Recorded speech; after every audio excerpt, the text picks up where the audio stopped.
Hujan nih, pantas dingin kayak gini. Ini cobain dulu, Apa? cobain aja. Apa sih? Kok enak? Ini tuh sirup jahe super Di mana belinya? di Kemutuk Kidul di Baturaden. Buat yang belum tahu apa itu sirup jahe super adalah sirup yang terbuat dari 100% jahe asli yang memiliki beragam manfaat, khususnya untuk kesehatan seperti masuk angin, perut kembung, batuk, dan lain sebagainya. Nah, cara bikinnya juga gampang loh. Kalian siapin air anget atau air panas, kemudian kalian tuang 3 sendok sirup jahe supernya, kemudian kalian aduk, dan selamat mencoba. Hai teman-teman semuanya. Nah, kita lagi berada di Desa Baturaden. Desa Baturaden ini terkenal dingin gak sih? Iya, dingin banget. Apalagi lagi musim hujan kayak gini. Nah, dingin-dingin kayak gini enaknya tuh yang anget-anget kan. Nah, kita sekarang lagi mau ke tempat produksi sirup jahe super. Yuk teman-teman ikutin kita.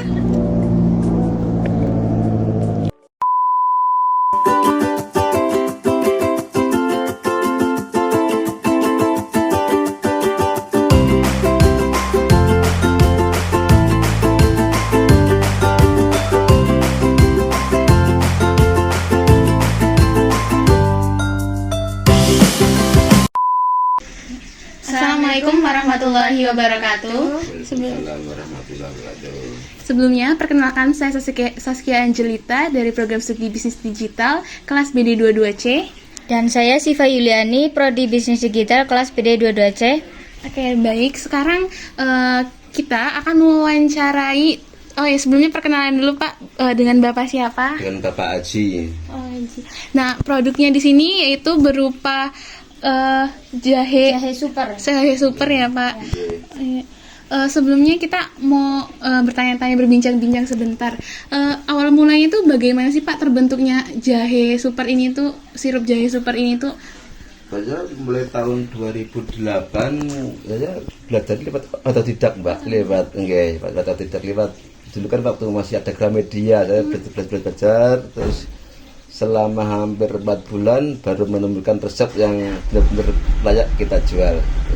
Berarti ada trial and error-nya kan Pak? Ada. Nah itu gimana tuh melewati masa-masa trial and error-nya Pak? Ya itu waktu pertama kali kan kurang lebih 2 minggu itu kita bikin basi, 3 minggu basi, akhirnya kan tetap kita evaluasi, terus kita belajar atau tidak kita. Alhamdulillah kita menemukan satu resep yang benar-benar layak dijual di berbagai segala penjuru ini. Terus ini berdirinya dari tahun 2008. 2008. Iya. Untuk pertanyaan selanjutnya Pak, bagaimana cara mengekspor produk tersebut Pak? Awalnya gimana cara Bapak mengekspor gitu sampai kepikiran apa? Pertama kali tahun 2010 itu ada konsumen saya itu beli di salah satu toko oleh-oleh di Purwokerto. Berikutnya terus beli kurang lebih 12 botol. Setelah itu terus alhamdulillah dari Korea itu dipasarkan dari ke teman-teman mitra bisnis di sana. Setelah itu terus kurang lebih 5 bulan atau enggak 5 bulan kan ada nomor kontak kami di produk. Setelah itu kontak ya sudah langsung kirim. Akhirnya kan saya belajar enak sih ternyata kirim. Kalau akhirnya saya langsung dari teman-teman dulu waktu ada yang di Arab, ada yang di Cina, ada di India gitu Pak. Berarti awalnya emang dari pemasarannya itu di area Purwokerto dulu ya Pak? Purwokerto dulu Dari aja, Purwokerto. di Banyumas aja ini. Berarti dari kayak kata Bapak tadi toko oleh-oleh, namanya apotik ya Pak. Iya, betul. Berarti pemasarannya awalnya di lingkungan Purwokerto Di dulu. Purwokerto dulu aja. Terus ya, akhirnya ada teman dan akhirnya mengekspor ya Pak. Ekspor, iya. Untuk pertanyaan selanjutnya, bagaimana cara Bapak mencari buyer dari luar negeri Pak? Itu dari saya, dari teman-teman Mbak itu. Teman-teman alhamdulillah saya kan dari teman-teman SMP, teman-teman SMP kan ada yang beberapa yang ngajar di salah satu di beberapa negara. Saya kontak-kontak, ternyata beliau juga di bidang UMKM juga gitu. gitu. Akhirnya kan sama-sama saling kita kolaborasi ya gitu. Jadi akhirnya bisa ngirim produk ya Pak. Setelah pas setelah apa ngirim produk itu ada kendala nggak sih Pak pas ngirimnya itu gimana kendala? Dalam tahun ini atau yang Sebelum-sebelumnya boleh apa tahun-tahun ini boleh ada kendala? kalau tahun ini kendalanya masalah permodalan Mbak. Modal ya Pak. Nggih, kan kita mulai tahun 2018 kita hasil pendapatan usaha saya itu buat orang yang tidak mampu, anak yatim. Tapi sekarang mulai semenjak Covid kita lari ke ODGJ, orang dengan gangguan jiwa, orang yang terlantar, orang gila yang di rumah kita bantu untuk kesembuhan, kita bawa pulang, Mbak. Berarti emang hasil dananya itu dialokasikan untuk kemanusiaan istilah katanya. Kemanusiaan sosial itu hampir 40%. 40%. Oke, hampir separuh. Kalau kendala ekspor sendiri gimana Pak? Ada nggak kendalanya pas mau ekspor ke luar negerinya? Alhamdulillah nggak ada kendala. Nggak ada kendala. Kita enjoy aja, nggih. Berarti bisa aja ya Pak. Oke, alhamdulillah. Berarti selanjutnya.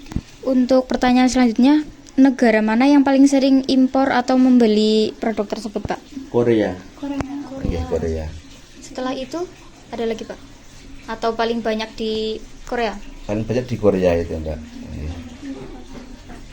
Karena emang mungkin di Korea banyak pola hidup sehat ya Pak, jadi beli Juga cuacanya dingin Batam, ya Pak. betul. Dingin. Cuacanya kan di musim dingin ya seringnya di sana itu. Berarti ini emang banyaknya di Korea ya Pak. Iya, yang 60% di Korea itu.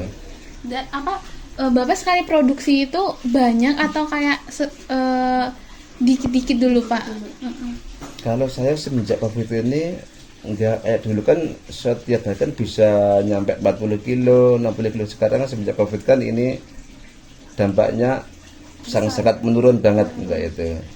Juga di sisi lain kan saya juga untuk menolong orang yang sakit, berdampingan juga kan tersita waktu.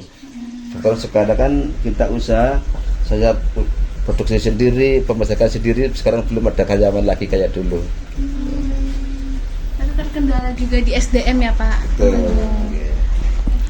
Berarti pas COVID sendiri itu ada kendala nggak sih Pak ngeekspor dari Indonesia ke Korea kayak gitu Pak? Ada Nggak kendala ada nggak? kendala. Nggak ada. Nggak ada Berarti kendala. masih tetap lancar ya Pak? Masih lancar aja. Masih lancar aja. Untuk pertanyaan selanjutnya, kendala apa aja yang sering terjadi ketika akan mengekspor? Tadi udah dijawab ya. Iya, udah dijawab ya. Berarti nggak ada ya? Nggak ada, cuma Nggak ada kadang kendala karena ya. masalah dikala sudah MOU dalam sekian ratus botol dari awal, contohnya kita jahit misalkan 1 kilo 20.000, ternyata di waktu kemudian hari langsung naik 40 kilo, 40.000 per kilo, itu yang jadi bahan baku yang utama itu.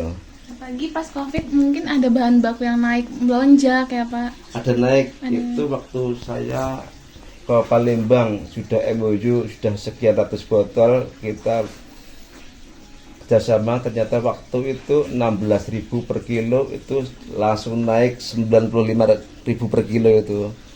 Makanya kita itu nggak bisa terkutik gitu.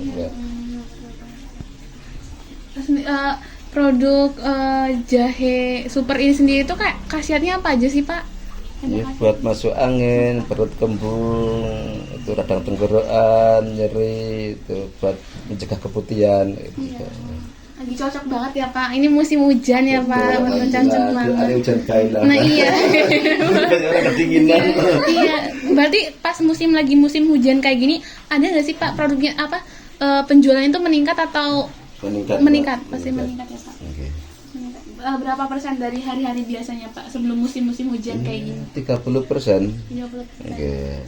Alhamdulillah kita sirup jahe kan kita nggak ada untuk masa evacuasi. Sebenarnya gini Pak, kita mendekati ispajet, kita tarik barang di toko-toko, kita olah lagi buat permen jahe. Oke. Jadi kita nggak ada bahan baku yang istilahnya yang mubah. Alhamdulillah tetap terpakai semua. Gitu. Pakai semua. Berarti pertanyaan terakhir berarti tidak ada limbah yang dikeluarkan juga nggak merusak lingkungan ya Pak? Nggak ada limbah. Limbahnya Nggak juga ada limbah. tetap dimanfaatkan lagi Buat jadi permen jahe. gitu. Oh baik Betul. Pak. Mungkin sekian aja Pak pertanyaan udah dari kita. kita. Terima kasih sebelumnya Bapak. Oh iya, sama-sama Mbak. Terima kasih kembali. Baik, sekian wawancara kami.